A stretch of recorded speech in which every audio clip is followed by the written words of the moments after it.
작은 서점.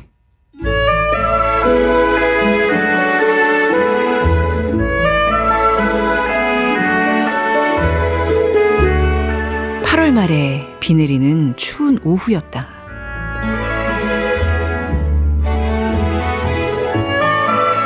안녕하세요. 작은 서점 아나운서 최현정입니다.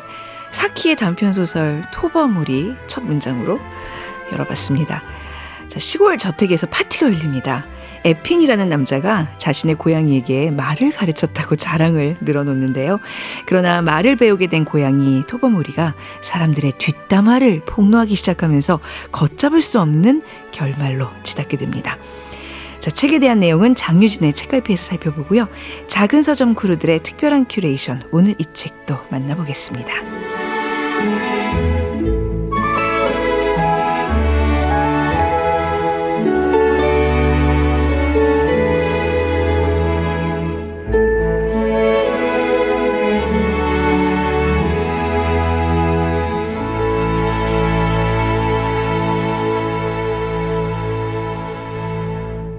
네, 작은 서점 아나운서 최현정입니다. 이번 한 주 저희 작은 서점에서 마련한 책 선물이 있습니다. 우리 작은 서점에 또 든든한 직원 한 분 계시잖아요. 장강명 작가라고. 우리 장강명의 인생책 진행자가 신간을 냈습니다. 10년간 700쪽 이상의 두꺼운 책을 100권 읽은 작가가 엄선한 독서 에세이입니다. 장강명 작가의 살면서 한 번은 벽돌책 추첨을 통해서 보내드리고 있습니다. 책 받고 싶은 분들 이번 주까지 작은 서점 인스타그램을 통해서 신청해 주시면 됩니다. 인스타그램에서 작은 서점 검색하시면 들어오실 수 있습니다. 저희 작은 서점 참여 방법은요. 문자번호 샵9730, 짧은 문자 50원, 긴 문자 100원입니다. 모바일 플레이어 콩은 앱을 다운로드 받으시면 무료로 메시지 보내실 수 있습니다. 자, 그리고 KBS 라디오에서 만우절 이벤트를 하고 있습니다. KBS 라디오 어플 콩을 오늘 하루만 팟으로 변경해서 진행하고 있는데요. KBS 콩 앱을 켜면 배너 상단에 이벤트가 걸려 있습니다. 클릭하면 참여하실 수 있어요. 100만 원 상당의 선물을 준비했습니다. 팥빙수 또는 베이커리 모바일 상품권을 추첨을 통해서 드릴 예정인데요. 자, 오늘 하루 이벤트니까요. 자정까지 1시간 남았습니다. 청취하고 있는 프로그램 우리 작은 서점 이름도 꼭 적어주시기 바랍니다. 작지만 큰 힘을 보여주시길 부탁드립니다. 프로그램 이름에 작은 서점, 지금 듣고 계시는 바로 그 프로그램 이름을 적어주시면 됩니다. 선물에도 꼭 당첨되시기를 같이 기원할게요.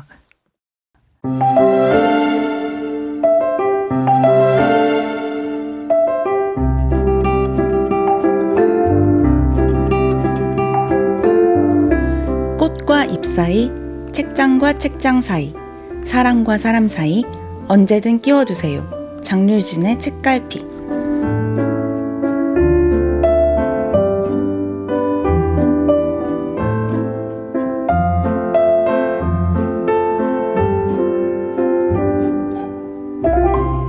네, 장유진 작가님 어서 오십시오. 반갑습니다. 네. 목소리가 오늘 완전 봄인데요. 기분이 좋은 것 같은 그런 느낌이 감지되면서.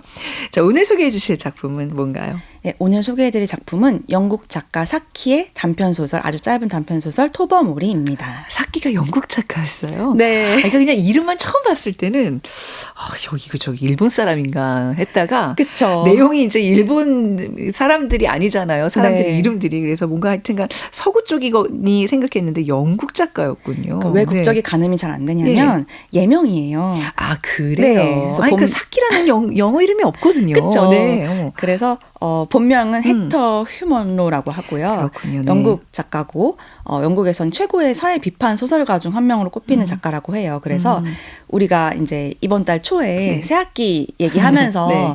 교과서에 실린 소설 얘기를 했었잖아요. 네네. 우리들의 읽어진 영웅이랑. 장유진 작가님의 네. 작품도 있고. 그래서 이 작품은 영국 고등학교 영어 교재에 네. 실려 있는 아주 유명한 네. 단편이라고 합니다. 사키라는 그 필명은 그 오마르 하이암의 시집에 나오는 어떤 술잔을 따르는 시종의 이름이라고 해요. 아, 그래요? 특이하죠. 네. 또 그런 의미가 있다 그러니 굉장히 또 정감이 가는 이름이에요. 필명이었군요. 사키. 네. 그래서 이 작가는 뭔가 단편을 엄청 많이 쓴 네. 단편 문학의 대가고 150편에 달하는 단편을 남겼고 장편은 한 편인가밖에 안 쓰셨다고 해요. 그래서 뭔가 되게 이 소설 이따가 말씀드리면 아시겠지만 되게 초자연적인 그런 존재가 등장하기도 해서 네. 뭔가 SF 작가로 분류되기도 하고 가끔은 상류층의 어떤 허위의식을 거침없이 풍자하는 풍자 소설가로 분류되기도 합니다. 네. 그럼 영국의 이제 그 학생들은 뭐 입시를 위해서 이제 이 사람 작품을 열심히 읽을 거 아니야. 밑줄 치면서 뭔가 이 작품이 뭐 말하고자 하는 사회적 메시지는 무엇인가 이런 거에 굉장히 또 몰두해서 보겠네요. 네. 그러니까 저도 이제 짧아서 이제 읽고 왔는데 뭔가 굉장히 웃기면서 많은 거를 좀 너무 재치 있지 않아요? 묵직한 또 메시지도 있거든요. 되게 기본적으로 그러니까 사회 비판을 하지만 네. 유머가 있는. 전 이런 거 너무 있어요. 좋아해요. 그래서 이분이 능청과예요. 네. 그 세계 1차 대전 때 장교 자리를 마다하고 일반 병사로 입대를 했는데 네. 그때 이제 프랑스 전선에서 독일군 저격수에 총에 맞아 전사하셨다고 해요. 단편 소설 150편을 남기고 돌아가셨는데 마지막 순간에 남긴 말이 몰라 전해져 내려온 얘기인데 마지막 순간에 남긴 말이 그 빌어먹을 담배 좀 꺼. 마지막 순간까지 뭔가 재치 있는 말을 남기셨다고 하네요. 너무 좀 충격적이에요. 그러니까 그쵸. 뭔가 그 작가로서 오래오래 그 예쁜 동화 같은 단편들을 많이 그냥 썼다고 이렇게 얘기를 하실 줄 알았는데 갑자기 1차 세계대전 때 전사했다니 갑자기 또 마음이 또 한켠으로 네. 또 무거워지는 그런 작가의 이야기입니다. 근데 그 뭔가 이렇게 교과서에 실릴 정도면 어떤 문호로서 인정받는 사람 아닌가요? 그렇죠. 네. 어떤 작품 세계를 구현하고 있었나요? 그러니까 뭔가 그 영국 사회를 어떤 날카롭게 풍자하는 풍자 작가로 많이 알려져 있고 뭔가 우리가 했던 안톤 체홉이나 오헨리 이런 작가들과 함께 단편 문학의 대가. 그 사람들과 비견되는 작가요. 네, 그럼요. 네. 대문호군요. 네. 그냥 문호가 아니야. 네. 자, 저기 토버몰이라는 오늘 작품을 소개해 주실 거예요. 이것도 그러면 1900 초반의 작품이겠네요. 네, 그렇습니다. 네. 그리고 독특하게도 고양이가 등장을 합니다. 네. 아까 이제 앞서서 말을 가르치는 아주 이상한 설정이었는데 한번 어떤 이야기가 나오는지. 우리 장유 작가님이 또 고양이를 좋아하시잖아요. 고양이를 너무 좋아해서 그래서 또 고르셨구나. 이걸 읽으면 이분이 고양이를 되게 잘 관찰했구나라는 걸 느낄 수 있어요. 네. 그럼 이제 이 작가는 좀 고양이에 관련된 다른 작품들도 있어요? 동물이 자주 등장을 해요. 이 작가의 작품에는. 그래서 고양이뿐만이 아니라 뭐 담비라든지 근데 담비가 복수를 대신해주는 담비라든지 뭐 늑대가 나오는데 주인공을 심판하는 늑대라든지 뭔가 인간의 위선을 폭로할 때 동물을 잘 활용을 하시는 것 같아요. 그렇군요. 네. 자, 그러면 이제 본격적으로 소설이 굉장히 짧아가지고 굉장히 짧은데 재밌어요. 네, 한번 들어볼까요? 네, 어떤 비 오는 날 윌프레드 경이랑 블렘리 부인이라는 그 부부의 저택에서 파티가 열리는데 파티에 이제 상류층이겠죠. 그래서 여러 손님들을 초대하잖아요. 근데 이 블렘리 부인이 코넬리우스 아핀이라는 이름이 좀 독특한 남자를 초대를 해요. 그가 누군지 잘 알지는 못하는데 누군가가 그 사람 되게 영리한 사람이야 라고 하는 말만 믿고 초대장을 보냈어요. 왜냐하면은 우리 파티에 너무 이제 좀 이렇게 막 거들먹거리는 사람보다는 좀 이렇게 활기를 불어넣어 줄 수 있지 않을까. 이 사람이 영리하고 재밌다고 하니까 라고 보냈는데 막상 불러보니까 이 아핀이 그 블렘리 부인이 느끼기엔 뭐 재치 있지도 않고 뭐 매력적이지도 않고 그러니까 뭔가 크로케라도 잘 치거나 이 사람의 지성을 기대한 게 아니었어요. 이제 상류층이 아니니까. 뭐 최면수를 한다든지 뭐 잔재주가 있어서 우리를 즐겁게 해줄 약간 어떻게 보면은 광대 같은 왜 그런 거 있잖아요. 뭐 그런 거 있죠. 재벌들이 영화에도 많이 나오잖아요. 재벌들 자기네들끼리 파티하면서 연예인 괜히 한 명 부르고 그런 식으로 아니면 잘생기기라도 해서 눈이라도 즐겁게 해주던가. 물론 그것도 아니고 그래서 너무 후회가 되는 거예요. 근데 티타임이 시작이 되자 갑자기 아핀이 놀라운 발표를 하는 거예요. 자기가 요 시대에 화약술, 인쇄술, 증기기관 발명보다 더 대단한 발명을 했고 이걸 난 17년 동안 연구를 했다. 뭐냐면 동물에게 인간의 말을 가르치는 법을 발견했다라고 선언을 한 거예요. 그러니까 근데 발견을 했는데 이 8, 9개월 정도 최근에 성공의 기미가 보인 건 최근 8, 9개월이고 자기가 수천 마리 동물로 실험을 했는데 최근에 이제 고양이로 가고 있다. 그래서 고양이는 인간 문화 속에 놀랍도록 잘 적응했지만 야생적 본능을 가지고 있는 동물이라서 나는 이제 고양이로 실험을 하기로 했고 이제 여기까지는 그래도 놀랍지 않아요? 더 나아가 바로 이 저택에서 님들이 키우시는 이 고양이 토바모리에게 성공을 했다. 라고 합니다. 그러니까 누가 믿겠어요. 네네. 안 그래도 얘가 별론데 지금 사람들이 그래서 아무도 안 믿는데 뭐 설마 고양이가 뭐 앵무새처럼 몇 마디 조금 따라하는 수준이겠지. 그냥 네. 옹알이 같은 거 정도 하겠지. 네. 네. 그랬더니 아니라고. 이 자리에 있는 누구와도 완벽한 영어로 대화할 수 있다. 그러니까 블렘리 부인이 그러면 우리 토바모리를 좀 불러와라고 하니까 네. 그러니까 남편인 윌프레드 경이 이제 불러와요. 네, 이 집 고양입니다 지금. 네, 이 집 고양이에요. 파티를 치르고 있는 주인집. 네, 이 표현이 너무 재밌는 게 불러오라고 하는 기다리는 동안 사람들이 복화술을 들을 준비를 하고 있었다라고 표현이 돼요. 네. 근데 그 블렘리 형이 나오면서 먼저 호들갑을 진짜야. 뭐 해봤을 진짜야. 거 아니야. 실험 해봤을 거 아니야. 네. 정말이야 이러면서 들어와요. 그러니까 마침내 토바모리가 응접실로 들어오는데 이 장면이 되게 재밌잖아요. 네. 한번 낭독을 해볼게요. 한창 시끌벅적한 가운데 토바모리가 방으로 들어오더니 벨벳처럼 부드러운 걸음걸이로 무심한 척 티테이블 주위에 둘러앉은 사람들에게 다가왔다. 소란스럽던 소리가 뚝 그치고 어색하고 당혹스러운 침묵이 흘렀다. 사람 말을 할 수 있다고 하는 집고양이에게 동등한 처지에서 말을 걸기가 왠지 부담스러운 것 같았다. 저기 우유 좀 먹을래? 블렘리 부인이 살짝 긴장한 목소리로 물었다. 그러지 뭐. 토바모리는 무심한 말투로 대답했다. 이 말을 들은 사람들은 흥분으로 온몸이 떨리는 전율을 느꼈다. 블렘리 부인이 손을 떠는 바람에 우유를 넘칠 정도로 따라주었다. 충분히 이해할 수 있는 실수였다. 우유를 너무 많이 흘린 것 같구나. 블렘리 부인이 사과하듯 말하자 토바모리가 대꾸했다. 상관없어. 내 카펫도 아닌데 뭐. 또다시 침묵이 흘렀다. 그러던 중 레스커는 최대한 예의를 갖춰 사람 말을 배우는 것이 어려웠는지 물었다. 토바모리는 잠시 레스커를 똑바로 쳐다보더니 가만히 허공을 바라봤다. 따분한 질문 따위로 시간을 낭비하고 싶지 않다는 표정이 분명했다. 메이비스 펠링턴이 주저하며 물었다. 인간의 지능에 대해 어떻게 생각해? 토바모리가 차갑게 대답했다. 지능? 누구의 지능? 콕 집어서 말해봐. 메이비스가 희미하게 미소를 지으며 대답했다. 글쎄, 예를 들자면 내 지능은 어때?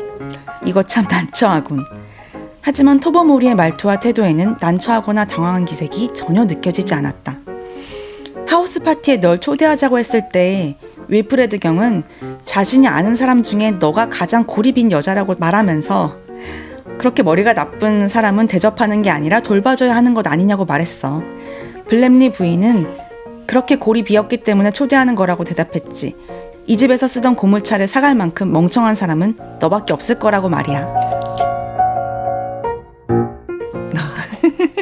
아이고 듣는 내내 피식피식 웃음이 나오는 게 무슨 고양이가 이렇게 냉소적으로 얘기를 해. 얼마나 무서웠을까. 네. 심지어 그 지능에 대해 물어보고 너 사실 멍청해서 초대한 거다. 그러니까 둘이 얘기하는 걸 들었을 거 아니에요. 고양이가. 근데 이 고양이 인성이 문제인 것 같아. 만약에 우리 집 강아지들한테 말을 가르쳤으면 되게 사랑스럽게 뭔가 얘기를 했을 것 같은데 이 고양이 너무 얄미운 거 있죠. 고양이는 저는 고양이를 키우지만 고양이가 이렇게 얘기할 것 같아요. 그래요? 시컬하게? 네. 이런데. 그리고 그 고물차를 사실 팔려고 부른 거죠. 그 고물차 이름이 또 시지프스의 돌인가? 맞아요. 뒤에서 밀어야 되는. 그러니까 이런 식으로 지금 고양이가 사람의 말을 다 이해하고 이제 전달할 수 있으니까 여기 이제 있는 사람들의 계속 뒷담화를 시작을 하는 거잖아요. 네, 온갖 걸 다 들은 거예요. 그래서 어떤 또 그 소령이에요. 어떤 소령은 또 화제를 이제 돌리려고 야, 너 얼룩 고양이 너 저기 외양간 얼룩 암고양이랑 너 그렇고 그런 사이 아니야? 그러니까 긁으려고 한 거죠. 얘네가 자꾸 자기가 고양이가 인간들을 긁으니까 선 넘은 거죠 지금. 네. 그랬더니 토바모리가 오히려 그럼 소령님께서는 제 로맨스에 대해 그렇게 궁금하시면 저도 소령님의 로맨스에 대해 이야기해 줄 수 있다. 그 소령님의 사사로운 정사에 대해 이야기하면 곤란하지 않으시겠어요? 뭔가 이 고양이 자체가 지금 토바모리가 판도라 판도라의 상자 같은 거예요. 열려서는 안 되는 그 입인데 네. 지금 막 쏟아내고 있죠. 그러니까 네. 왜 토와모리가 이렇게 모든 사람의 비밀, 심지어는 그런 은밀한 관계까지 다 알고 있냐면 네. 모든 그 저택의 발코니 창문 아래에 네. 그 폭 좁은 장신육 난간이 있었던 거예요. 그래서 거기를 유유히 지나다니면서 네. 손님들의 침실 대화를 네. 다 엿들은 거죠. 다 근데 듣고 보고 한 거예요. 네. 아. 근데 저는 이 설정을 참 잘했다고 생각을 한 게 저 고양이를 키우잖아요. 고양이가 그렇게 폭이 좁고 긴 거를 사뿐사뿐 잘 걸어 다녀요. 그쵸, 그쵸. 네. 그래서 그 싱크대가 있으면 싱크대와 이제 몸 사이에 되게 좁은 하나의 그 판이 있잖아요. 네. 거기를 그렇게 걸어 다녀요. 그 제가 밥을 먹고 있으면 그 부엌 후드 있죠. 네. 부엌 후드도 이제 기둥이 있으면 그 앞쪽은 되게 좁잖아요. 네. 거기를 그렇게 걸어 다녀요. 아슬아슬 내려다봐요, 저를. 그러니까 뭔가 전지적 그 작가 고양이 시점에서 시점. 고양이 네. 시점에서 그 이제 사람들의 정말 그 무지하고 옛날에는 뭐 아무것도 아닌 사람들의 이제 일상을 막 관찰하고 그걸 다 폭로하는데 너무 웃겨요. 그러니까 지금 코넬리우스 아핀이라는 인물이 일을 저지른 거잖아요. 네. 이런 존재는 어떤 거를 의미하는 걸까요? 그러니까 사실 이 인물이 뭔가 상류층 파티에서 처음에는 이제 무리를 좀 웃겨주려나 하고 했는데 네. 자기가 뭘 발견했다고는 하는데 그게 세상을 이롭게 하기는커녕 상류층 파티에서 당장 처리해야 할 위협으로 지금 간주되고 있는 거잖아요. 정말 분위기 싸해졌잖아요. 지금 파티 네네. 내내 지금. 네. 그래서 뭔가 그 세기의 발견이 뭔가 지배층의 체면 앞에서 완전히 그 무용지물이 되는. 네. 그래서 뭔가 그 시대의 그 사회상, 그러니까 네. 이 소설의 배경으로 삼는 그 에드워드 시대가 네. 그 빅토리아 여왕 사후부터 1차 세계대전 직전까지래요. 그래서 그 영국 제국이 절정을 달리던 구가하던 그런 시절인데 동시에 그 상류층이 네. 전쟁하기 전에 극도로 그 위선적이고 그리고 파티하고 사교 문화가 이런 게 막 욕망에 풍부했던. 가득 차고 네. 허풍스럽고. 그래서 뭔가 상류층 파티 문화 겉으로 우아하지만 뒤에서 막 뒷담화하고 네.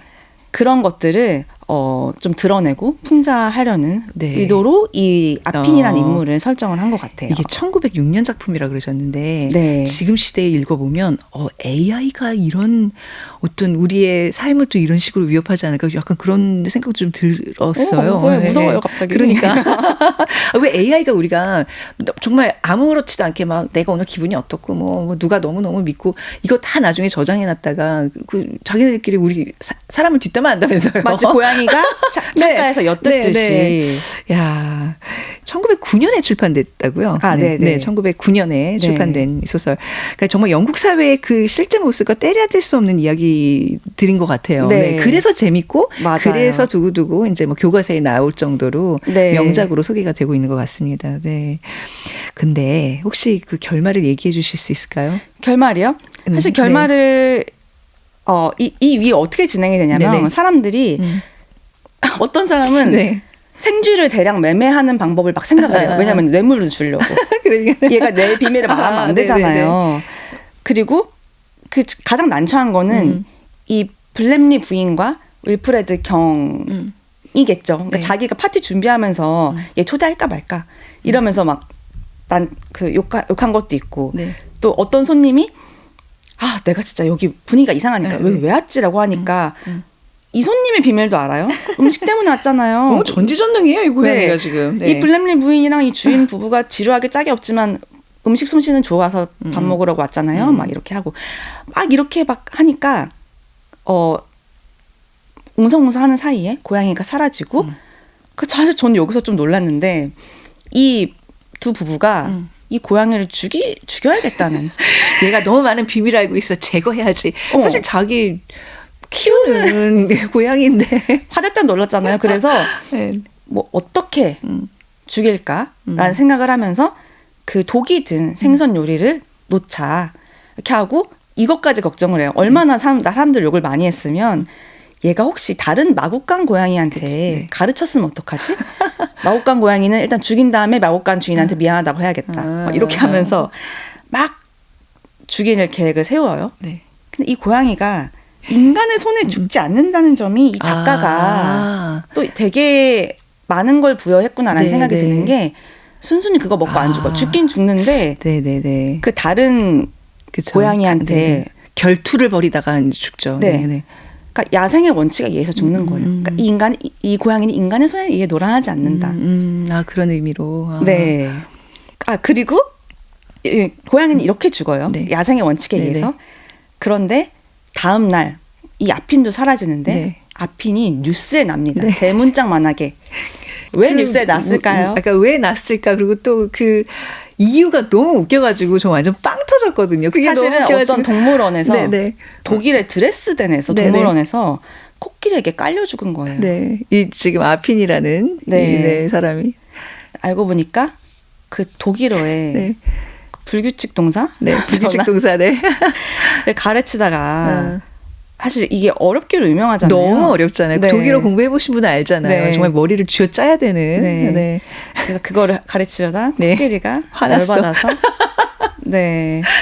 아, 너무 웃겨요. 저는 그때 왜 우리 오믈렛이 떨어졌는데 걔가 막 창피하듯이 막 도망갔다는 네. 그 마지막만큼이나 너무 웃겨가지고 한참 깔깔깔 소리 내서 웃었거든요. 그래서 저는 이게 고양이가 주인공인 소설이라는 점이 너무 좋고 이 캐릭터를 고양이로 설정을 한 이유가 있는 것 같은 게 저도 고양이를 키우지만 네. 강아지랑은 좀 다르단 말이에요. 자기만의 좀 세계가 있는 것 같고 네. 그러니까 막 애교 부리고 그러니까 코로 뽀뽀를 한다고 하거든요. 이렇게 할 때가 밥 주기 직전. 애만해요. 강아지들도 그래요. 아, 그래요? 네네. 밥을 딱 주고 나면 정말 너무너무 서운하게 느낄 정도로 정말 쌩 가버려요. 또 멀리 가진 않고 항상 저를 볼 수 있는 거리에서 저를 지켜보고 있거든요. 네네. CCTV처럼.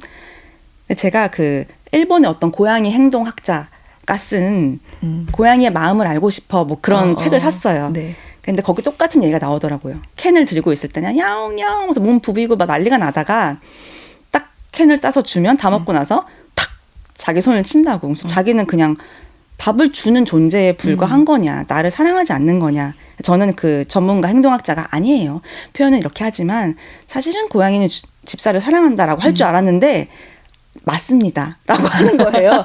정말 밥을 주는 존재로 생각을 합니다. 아, 그래요. 네. 왜냐하면 그 이유가 있는 게 인간의 역사상 모든 가축 있죠. 네. 인간과 함께 살아가는 가축들은 다 인간의 필요에 의해서 선택되고 그렇죠. 길들여진 동물이라고 해요. 네. 그런데 정말 유일무이하게 고양이만 인간이 선택을 한 게 아니에요. 그래요. 아, 고양이가 내려와서 다가온 거예요. 여기 아, 먹을 그래요? 것도 있네? 좀 지내볼까? 하다가 쥐를 잡으려고 고양이를 길들인 게 아니라는 거죠. 그러다 보니까 뭐 쥐도 잡고 뭐 귀여우니까 이렇게 인간과 더불어 살게 된 건데 그렇기 때문에 고양이는 인간의 어떤 소나기에 절대 노란하지 않는다. 자기만의 삶의 방식을 유지하면서 살아간다. 네네. 라고 하더라고요.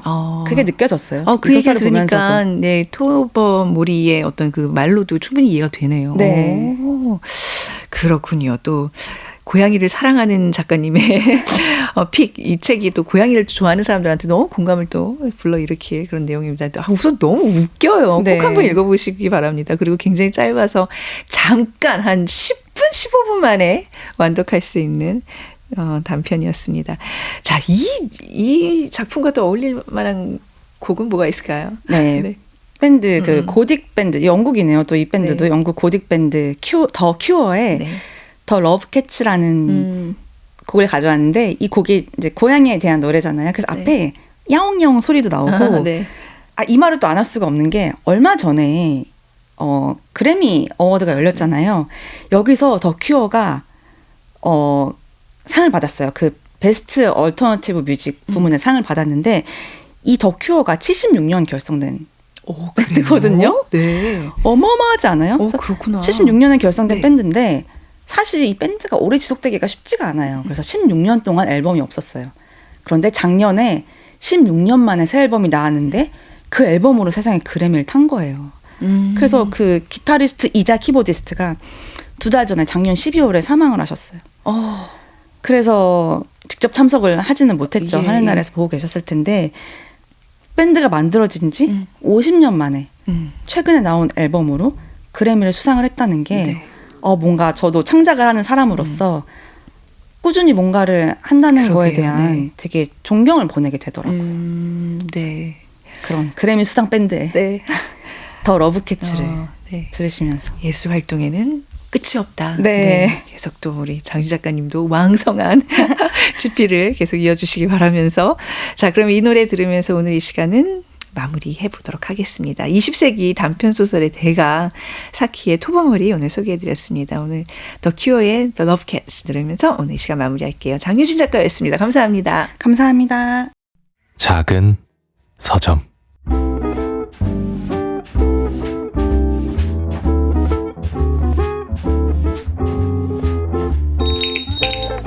작은 서점. 월요일부터 수요일까지는 최원정 아나운서가, 목요일과 금요일엔 장강명 작가가 서점을 지킵니다. 참여하실 분은 방송 중 긴 문자 100원, 짧은 문자 50원이 드는 샵 9730으로 문자 주세요. 여러분의 소중한 의견 기다리겠습니다. 책을 사랑하는 사람들의 북클럽, 작은 서점.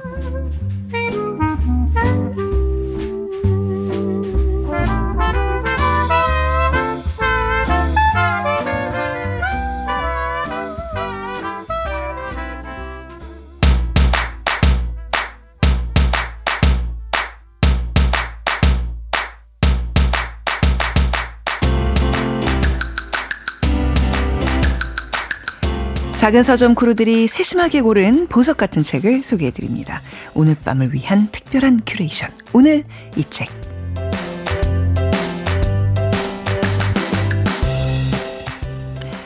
네, 알라딘 김경영 MD와 함께하겠습니다. 어서 오세요. 안녕하세요. 우리 청취자 4779님이 문자 보내주셨는데요. 매일 저의 마음을 풍성하게 만드는 작은 서점입니다. 지적인 여자가 되는 느낌?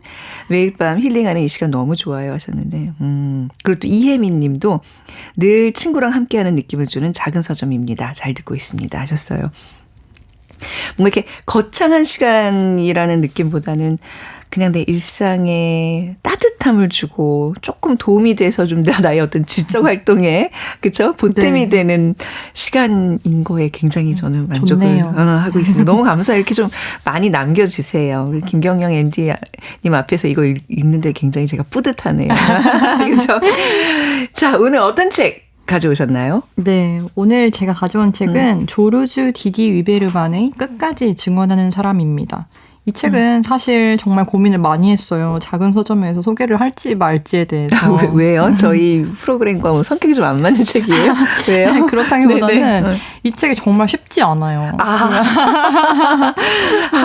네. 조르주 디디 위베르만이 그 철학자이자 미술학자거든요. 네. 주로 이미지 비평글을 쓰는데 그러다 보니까 글에 좀 현학적인 부분이 있어요. 네. 그래서 근데 현학적으로 엄청 잘 쓰거든요. 네네. 근데 우리 삶과 사회의 층위에 그런 문체로만 표현할 수 있는 어떤 복잡성이랑 깊이가 있잖아요. 근데 이제 가볍게 읽을 수 있는 책은 아닌 거죠. 그래서 제대로 각 잡고 몰입해서 읽지 않으면 머릿속에 좀 물음표가 떠다닐 수도 있는 그런 책입니다. 책의 난이도 때문에 고민을 하신 건데 저도 난이도 있는 책 읽을 수 있다고요. 라고 얘기하지만 한번 들어볼까요? 네. 아니 우리 김경희 MD님은 한 번에 이 책을 다 읽으셨어요? 아니면 여러 번 좀 시도를 하신 거예요? 이게 저도 시도가 있었어요. 이 책을 2번 읽었고 네. 그 2번째 읽을 때 좀 명확하게 머리에 들어오더라고요. 그래서 고민을 하다가 이 책은 안 가져와야겠다 생각을 했는데 그 순간 또 이런 생각이 드는 거예요. 제가 감히 난이도를 임의로 따져서 이렇게 좋은 책을 청취자분들이 접할 기회를 미리 막아도 되는 걸까? 이게 어차피 듣고 책을 읽을지 말지 결정하시는 건 또 받아들이는 사람의 입장인 그렇죠. 거잖아요. 네네. 저는 서점 MD로서 좋은 책들을 먼저 발견해서 이 책 좋아요 이렇게 소리치는 확성기 역할을 하는 사람인 거고요. 네. 근데 이 책은 분명히 좋은 책이거든요. 네. 그럼 일단 알리는 제 역할까지는 해봐야겠다 이렇게 생각하고 가져왔습니다. MD로서의 어떤 투철한 직업정신, 결의가 느껴지는 시작입니다. 아니 정말 오늘은 정말 각 잡고 앉아서 얘기를 좀 들어보도록 할게요. 어떤 이야기인가요? 네, 그 조르주 디디 위베르만이 원래 이미지 비평을 위주로 한다고 조금 전에 말씀드렸잖아요. 네. 근데 이 책은 예외적으로 텍스트 비평을 한 책이에요. 근데 어떤 텍스트를 비평했느냐? 네. 여기서부터 확 흥미를 끕니다. 빅토르 클렌페러라는 인물의 일기 비평이에요. 네. 그럼 빅토르 클렌페러가 누구냐? 네. 나치의 전체주의 독재 시대 때 독일에 살았던 유대인 문헌학자입니다. 근데 클림페러는 원래 자신이 독일인인 것을 의심해 본 적이 없어요. 1차 세계대전 때 참전해서 목숨을 걸고 독일을 지켰고 또 독일어를 쓰고 독일어로 학생들을 가르치는 교수인데요. 어느 날 갑자기 유대인이라는 이유로 자신의 정체성을 박탈당합니다. 그 이후로는 우리가 잘 알다시피 절망의 시대가 열리죠. 전체주의 독재 시대 때 독일에 살았던 유대인 문헌학자. 그럼 이분이 그때 당시에 쓴 그 일기를 저자인 조르주 디디 위베르만이 분석을 한 거예요. 네. 맞습니다. 네. 1933년부터 1945년까지 12년 동안 클림페러가 일기를 씁니다. 당연히 비밀 일기였고요. 약간 안내일기 같은 그쵸, 느낌이네요. 네. 네. 왜냐하면 이 시기에 유대인은 인간 대접을 받지 못했기 때문에 종이나 펜을 가지고 있는 것조차 허락되지 않았고 네. 일기를 쓴 게 들키면 당연히 그건 수용소행 혹은 사살행위였어요. 그렇지만 클림페러는 계속해서 썼고요. 그게 5,000장의 기록으로 남아서 비밀리에 벽장 안에 숨겨져 있다가 나중에 출간이 됩니다. 제목이 끝까지 증언하는 사람이잖아요. 그러네요. 네. 네, 제목에서 어떤 절박함이 조금 느껴지지 않나요? 그렇죠. 네. 네. 실제로 클림페러는 이 일기를 굉장히 절박하게 썼습니다. 그러니까 당시에 어떤 뭐 참혹한 상황에 대한 긴박한 묘사들도 많고 그렇겠네요. 네, 물론 시간이 지날수록 시시각각 이렇게 엄혹하게 변하는 주변의 상황이 목을 죄어오는 것이 다 기록되어 있긴 하고 그걸 읽는 것도 마음이 매우 힘든데요. 그것과 별개로 여기서 말하는 절박함은 기록에 대한 집착이에요. 그게 클림페러의 일기가 당시의 다른 기록들과 차별화되는 점이기도 하고요. 네. 당시를 겪은 많은 유대인 학자들의 기록이 남아 있잖아요. 네. 그런데 클림페러의 글은 이 일기의 기록 자체에 대한 조금 다른 결의 이야기를 가지고 있습니다. 그러니까 일기를 기록하는 것 자체에 대한 집착을 다룬 네. 얘기인가요? 아, 네. 어떻게 해석을 해야 되죠? 네. 그게 좀 단편적으로 드러난 사건이 있는데요. 예. 클림페러의 집에 게슈타포 요원이 들어와서 가택 수사를 하거든요. 네. 그러던 중에 클림페러가 어떤 책을 읽고 빈 공간에 메모를 해둔 것을 게슈타포 이 요원이 발견을 합니다. 유대인이 책을 읽고 메모하는 게 금지되어 있었거든요. 네. 그 책을 들고 이 요원이 클림페러의 머리를 내리칩니다. 네. 따기도 때리고 발길질도 합니다. 아이고. 근데 이에 대해서 클림페러는 매우 상심해 있다가요. 저녁에 일기에 그날 있었던 이 일을 쓰고 이렇게 기록합니다. 나는 어떤 값진 읽을거리를 꼭 찾아낼 것이고 기필코 일기를 써나갈 것이다. 나는 끝까지 증언하기를 원한다. 너희들이 아무리 나를 구속하려고 해도 아무리 너희들이 나를 몽둥이로 때려도 네. 나는 할 일은 한다. 네. 굉장히 그 수치스럽게 맞았는데도 계속 쓰겠다는 정말 이거 자체가 굉장한 결인 거잖아요. 네. 그러면 클림페러에게 일기라는 거는 이 전체주의 독재 상황에 대한 고발, 증언 이런 의미들이 있는 건가요? 네, 맞습니다. 그런데 특히 언어에 대한 것이었어요. 언어요? 독일어를 쓰는 사람이었잖아요. 네. 이 일기가 2권의 책으로 출간되었거든요. 네. 근데 먼저 출간된 책이 LTI 제3국어 한 문헌학자의 수첩이라는 책이고 50년 뒤에는 다른 책인 일기가 나왔습니다. 네. 참고로 2권 모두 아직 한국에는 출간되지 않았어요. 아, 그래요? 네. 네. 끝까지 증언하는 사람 이 책을 통해서 우리는 그 책들의 내용을 먼저 알게 되는 건데요. 그 LTI는 이 일기, 방대한 양의 일기 중에 특정한 주제의 글들을 엮어서 낸 책이에요. 네. 그게 뭐냐면 전체주의 언어에 대한 분석입니다. 근데 클림페러가 문헌학자잖아요. 네, 네. 원래도 언어 분석이 업인 사람인데 이제 독재 상황에서는 전체주의의 언어를 분석하는 거죠. 이렇게 쓰거든요. 나는 이야기해야 한다. 내가 목도할 수 있었던 모든 것을 내 자신이 속한 유대인 주민들에게 히틀러 정권이 전체주의 언어를 통해 겪게 만든 것에 대해 그러므로 나는 나치 정치의 속박과 전체주의 언어, 제도화된 반유대적인 증오 하에서 네. 내가 몸소 겪은 지옥 같은 밤과 낮을 이야기해야 하리라. 언어에 대한 분석을 일기에 썼던 거군요. 네. 그러면 이 책은 LTI라고 아까 말씀하셨던 그 책에 나왔던 전체주의 언어 구조의 분석에 대한 이야기를 다룬 건가요? 네. 이 책은 그 클림페러의 일기 전반의 정서와 네. 언어 분석의 배경 같은 걸 주로 얘기하기 때문에 LTI에 나온 구체적인 내용을 주로 다루는 건 아니지만 당연히 네. 그 얘기도 나옵니다. 클림페러는 언어에 대한 이런 인식을 가지고 있거든요. 그 문장을 읊어드리자면 누군가가 타자들이나 자기 자신에게 고의로 숨기려고 하는 것 또한 그가 그 안에 무의식적으로 간직한 것 그것을 언어가 드러낸다. 그러니까 자기가 목격하고 있는 전체주의 언어를 분석해서 그걸 기록으로 남겨두려고 한 건데요. 그 특징을 몇 개만 말씀드리자면요. 우선 언어의 섬세함과 유연함이 사라지고 과장만이 남는다고 합니다. 네. 클린페러의 표현에 따르면 최상급의 저주가 있다고 하는데요. 네. 예를 들어 허술한 과장적 수치를 많이 쓰는 겁니다. 독일군이 적군 20만 명을 포위했다고 말하고 그 이후에는 적군을 생포했는데 갑자기 40만 명을 뻥튀기 해서 60만 명의 죄수를 잡아왔다고 말하는 식인 거죠.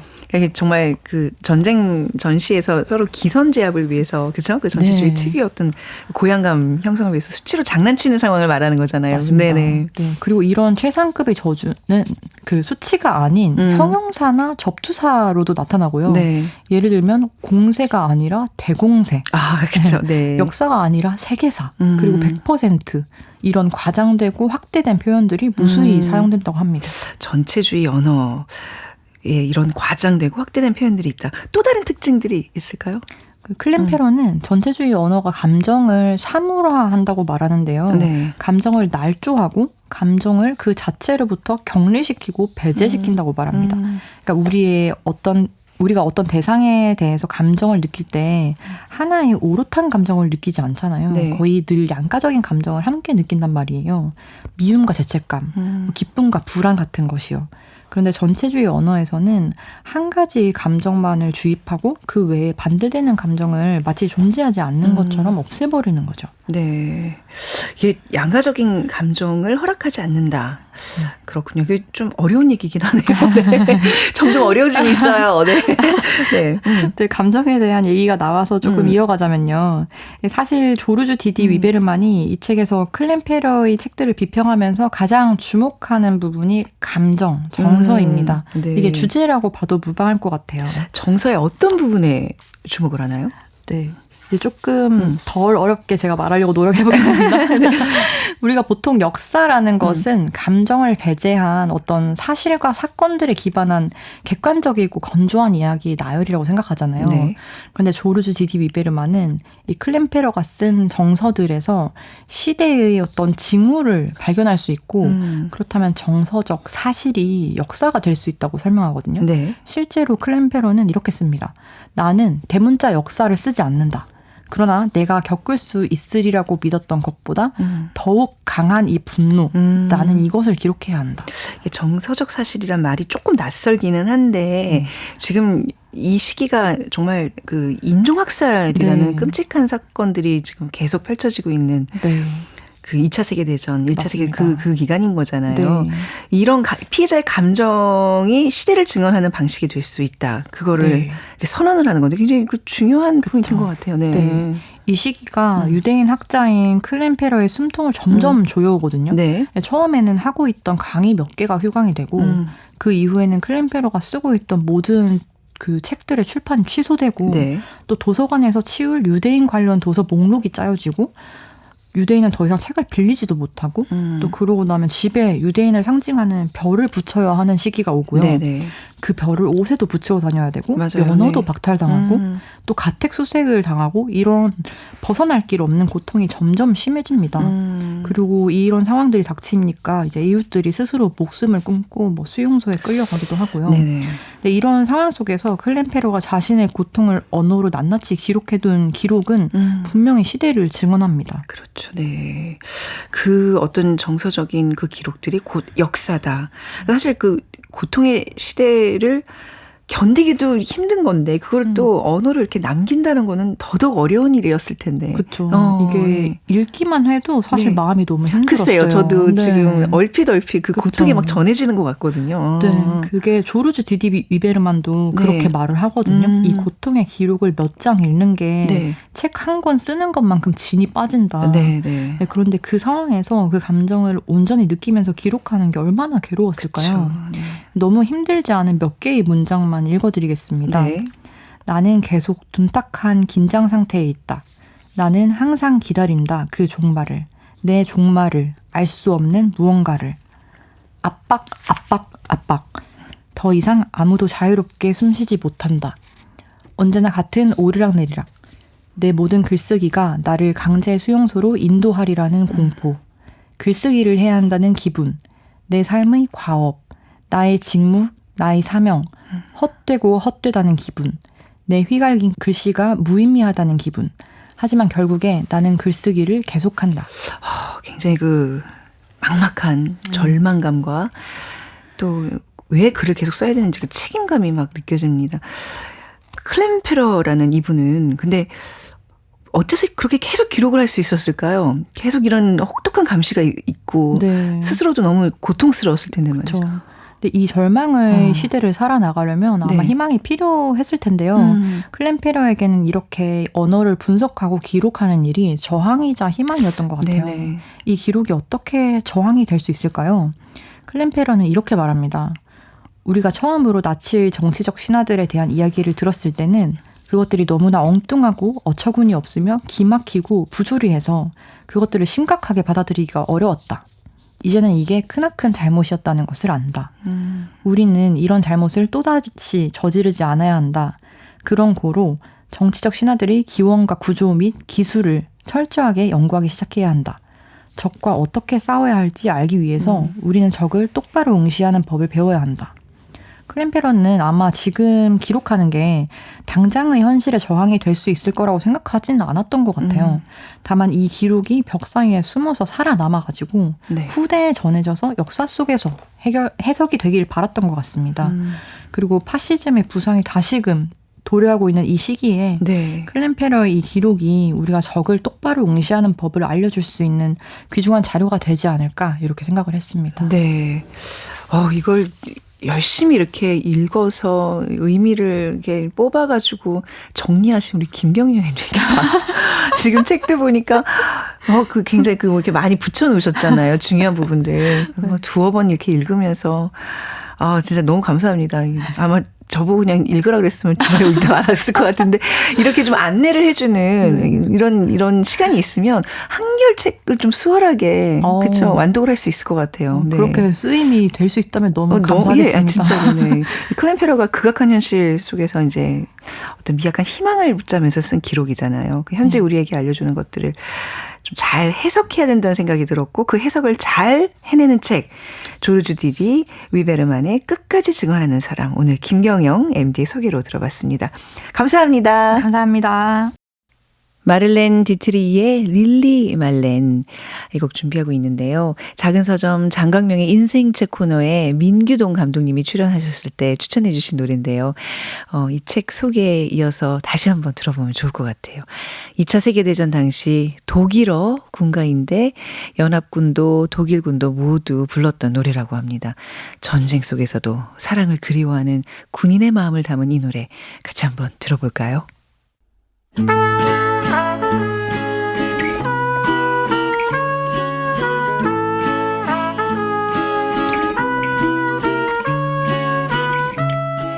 작은 서점에서는 간간히 시간 날 때마다 작은 서점 가족들이 재밌게 읽으신 책 추천받고 있습니다.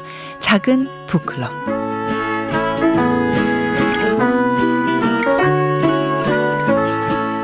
네, 오늘은 슬로우 러너님의 추천책입니다. 안녕하세요. 저는 요새 초등학교 어린이와 함께 애나 슈얼의 블랙 뷰티 읽고 있습니다. 제가 어렸을 때 재밌게 읽은 책이라 집어들었는데요. 한 마리 검은 말의 인생을 따라가며 사람과 말의 관계, 말과 말들 사이의 관계를 간접 경험할 수 있습니다. 몰입해서 읽게 되니 독서의 기쁨을 알려줄 수 있을 것 같아 좋고 풍성하게 관계와 감정에 대해 생각해 볼 수 있어서 또 좋은 것 같아요. 초등 어린이 있는 집에 강추합니다. 함께 세계 명작 읽기 도전하고 싶은데 가능할까요? 블랙뷰티 다음 책 추천해 주세요 하셨습니다. 블랙뷰티 아이와 같이 읽기 좋은 책 같은데요. 그 다음 책 또 뭐가 좋을까요? 저희 작은 서점에서도 하나 좀 미리 추천을 해드린다면요. 사자와 옷장과 마녀 어떨까요? C.S. 루이스가 쓴 이 책 재밌기로 둘째가라면 서러운 책이잖아요. 자, 작은 서점에서는요 여러분의 이렇게 추천책 기다리고 있습니다. 샵 9730 짧은 문자 50원, 긴 문자 100원이고요. 모바일 앱 콩으로는 무료로 남기실 수 있습니다. 작은 서점 인스타그램 들어오시면 고정 게시판에 댓글이나 DM으로 책 추천하실 수 있습니다. 그러니까 추천하실 책과 이유 간략하게 적어주시면 방송에 저희가 소개해드리고요. 소박한 상품도 전해드리려고 합니다. 많은 참여 부탁드립니다.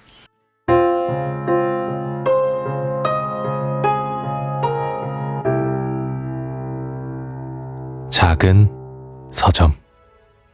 네, 저희가 준비한 책 선물 여기까지입니다. 한로로의 영영 들으면서 오늘 작은 서점 문 닫겠습니다. 지금까지 아나운서 최현정이었습니다. 고맙습니다.